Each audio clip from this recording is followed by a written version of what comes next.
Welcome class to another week, and for this week we're going to continue with Spain having an effect in the Mexican population, especially in the indigenous population, and this have a name, and the name is Colonial Times. Colonial Times takes place right after 1650s all the way to 1810, deals with the War of Independence.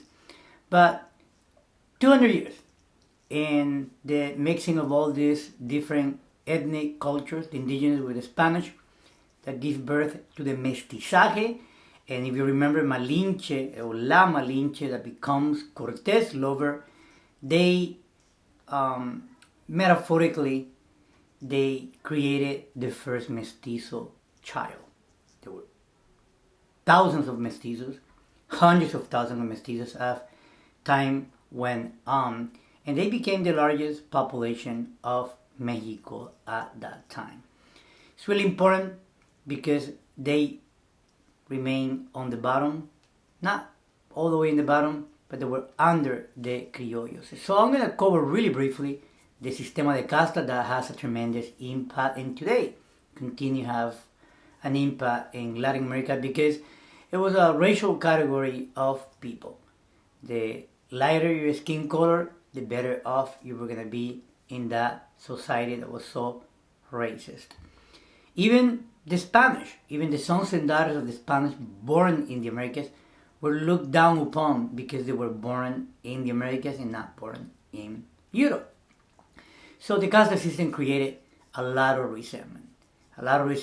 To the point that these criollos later on were the ones who wanted to separate from Spain during the independence movement. A little bit about the content of this week. Once again, Colonial Times.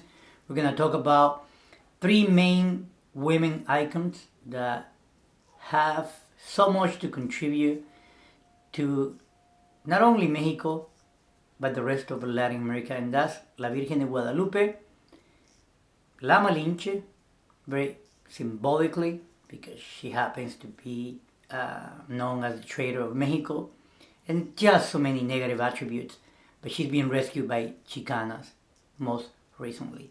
And then you have La Llorona, the weeping lady. This class concentrates more on culture. When you take the 101 or the 102, you get more into the historical content of it. But I'm going to try to give a summary so far. So when Spain managed to control the Americas, then the King of Spain came up with a great idea of sending someone under his control that he called Viceroy, which is under the king. And then the giant American continent was divided in two sub-kingdoms. Mexico went by the name of New Spain, so yeah, Nueva España. And then South America went by the name of Nueva Granada, New Granada.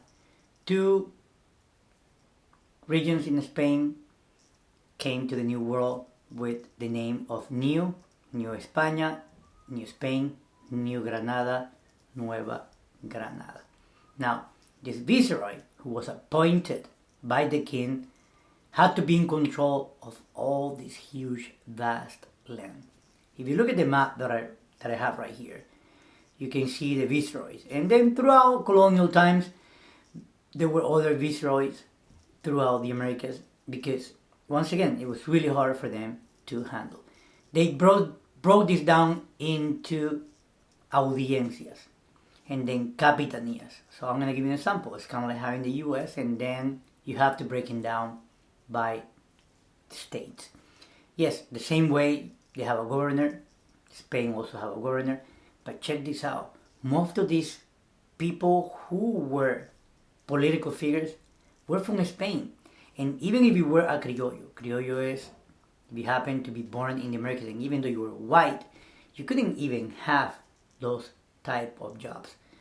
All those people needed to prove with a cédula real, this royal ID, saying that yes, I was born in Spain, therefore I'm entitled to have these really legit, cool jobs in the New World.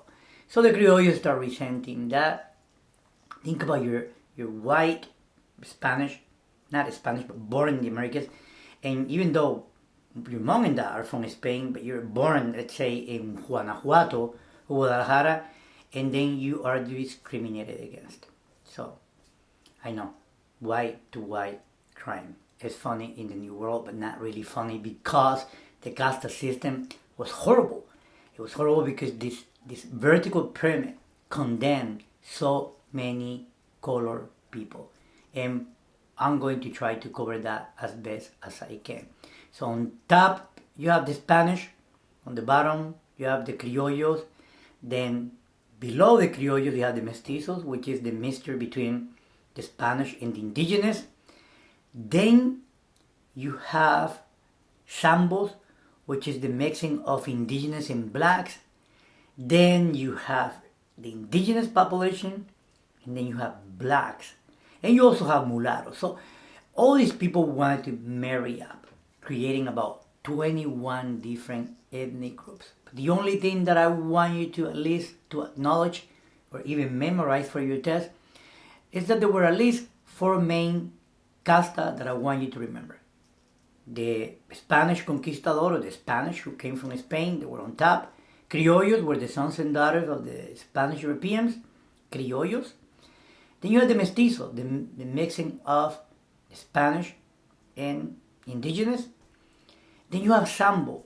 Sambo is the mixing of blacks and indigenous. And that was seen or perceived as a horrible thing to do.